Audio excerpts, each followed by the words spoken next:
Wagwan. I'm wearing my Rasta hat because I just retwisted my locks and they're all braided up in these big bulky braids. So I had to cover that up.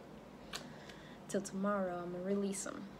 So in the last video, I started going off on a tangent and I just want to continue that right now. I was talking about Scorpio, comparing it to ice inside of water. So this will help us dive deeper into why Scorpio behaves the way it does, because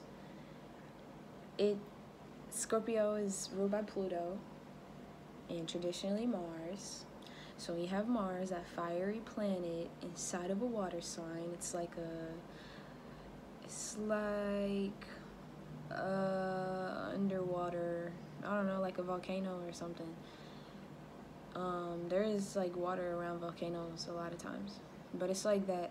Oh, it's like boiling water, I guess. That's exactly what it's like. Scorpio is like a pot of boiling water, but it can also be like an ice cube. Now I say the boiling water because there's a fire underneath the pot. Yo, that's crazy. Scorpio's fixed water. So if you have water in a pot, that water is fixed.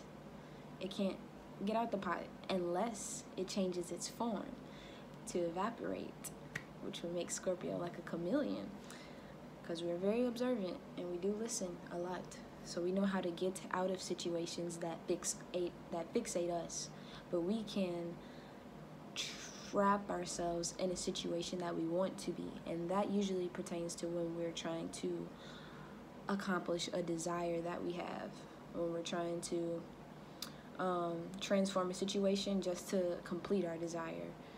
So we will cause chaotic things to happen around us just so we can obtain our desire, whether it be freedom from something someone's trying to fix us in, or just to experience what it feels like to have that desire. So let's go back. Scorpio is in this pot. It's this water, and it's like, oh, it's getting hot. I'm boiling, but there's a lid on it, so it's just boiling in its own thing. The fire underneath that pot is Mars.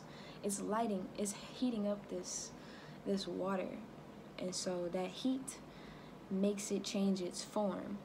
That's also what's going to happen with an ice cube.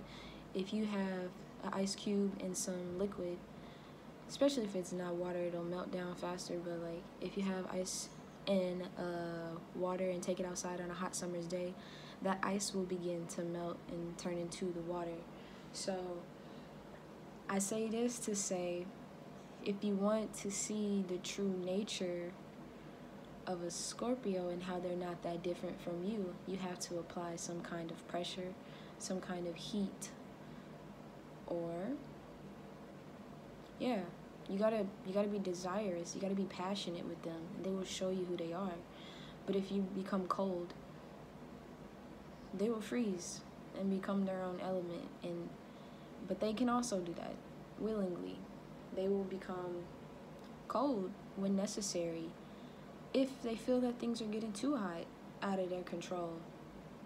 They will decide to formulate into their own element and keep their emotions and desires and all those things to themselves. So that's why people say Scorpio can be hot or cold, because it alternates between those states of being. Yeah, that's mostly what I wanted to talk about. I thought that was a cool analogy. I'm trying to think of something else Scorpio could be likened to.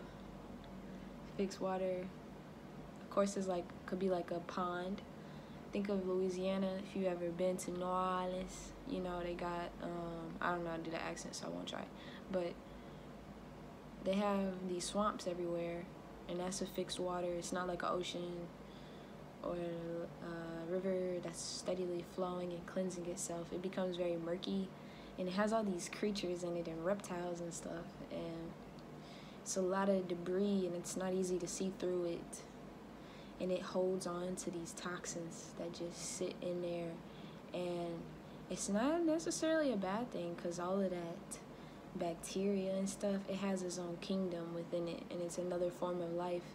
It just seems kind of scary to us, because we are up here where we want to see things more clearly and